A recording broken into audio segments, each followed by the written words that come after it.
ආයුබෝවන්. අද අපි කතා කරන්න යන්නේ ලංකාවේ ගොඩක් දෙනෙක් අහන ප්‍රශ්නයක් ගැන. ඒ තමයි ශ්‍රී ලංකාවේ පාස්පෝර්ට් එකට ලේසියෙන්ම වීසා ගන්න පුළුවන් රටවල් මොනවද? අපි දන්නවා ලංකාවේ පාස්පෝර්ට් එකට ලෝකේ බොහෝ රටවලට යද්දී ලොකු වීසා ප්‍රශ්න වලට මුහුණ දෙන්න වෙනවා. හැබැයි 2026 වෙද්දී ලෝකේ සමහර රටවල් තමන්ගේ වීසා නීති ලිහිල් කරලා තියෙනවා.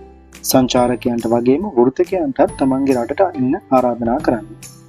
අද වීඩියෝ එකේ මම ඔබට කියනවා ලේසියෙන්ම වීසා ගන්න පුළුවන් රටවල් පහක් සහ ඒවායේ තියෙන විශේෂ වාසි ගැන. අංක 1 තායිලන්තය.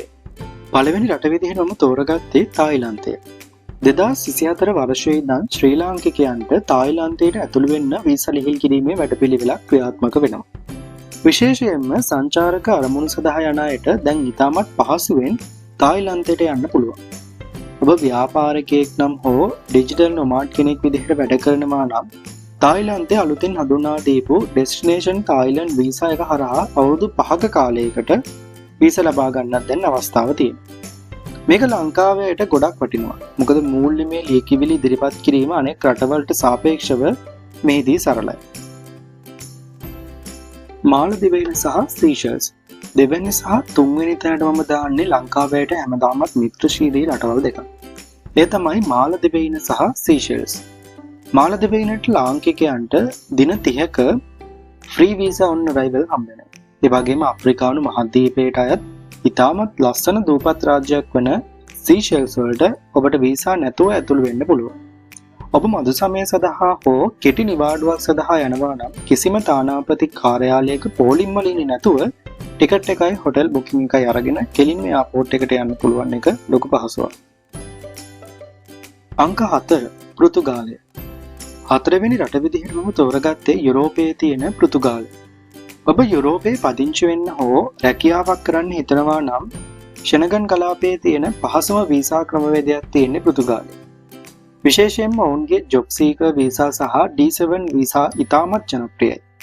අනෙක් යුරෝපා රටවලට සාපේක්ෂව පෘතුගාලයේ වීසා ප්‍රතික්ෂේප වීමේ සම්භාවිතාවය ඉතාමත් අඩුයි.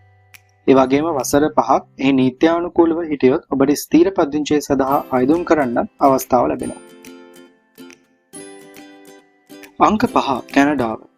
පස්වෙනි රට තමයි කැනඩාව. ඔබ හිතන්න පුළුවන් කැනඩාවට යන්න අමාරුයි කියලා. හැබැයි ඇත්තටම කැනඩාව කියන්නේ ලෝකයේ සංක්‍රමණිකයන්ට වැඩිපුරම දොරටු විවෘත කරන රටක්.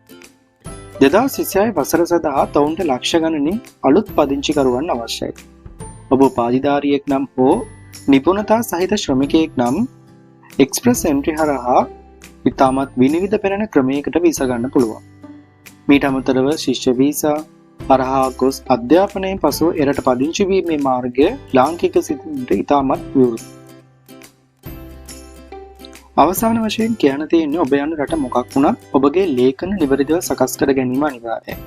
විශේෂයෙන්ම බැංකු වාර්තා සහ ඔබ නැවත ලංකාවට එන බව තහවුරු කරන සාධක ඉදිරිපත් කිරීම ඕනෑම වීසා එකකට වැදගත්. අද මම කිව්වේ රටවල් පහෙන් ඔබේ අවශ්‍යතාවයට ගැලපෙන්නේ මොකක්ද කියලා තීරණය කරලා ඔබ මේ ගැන හොයන්න පටන් ගන්න. මේ වගේ තවත් වැදගත් වීඩියෝ බලන්න අපේ channel එක subscribe කරන්න අමතක කරන්න එපා. ඔබට සුබ දවසක්.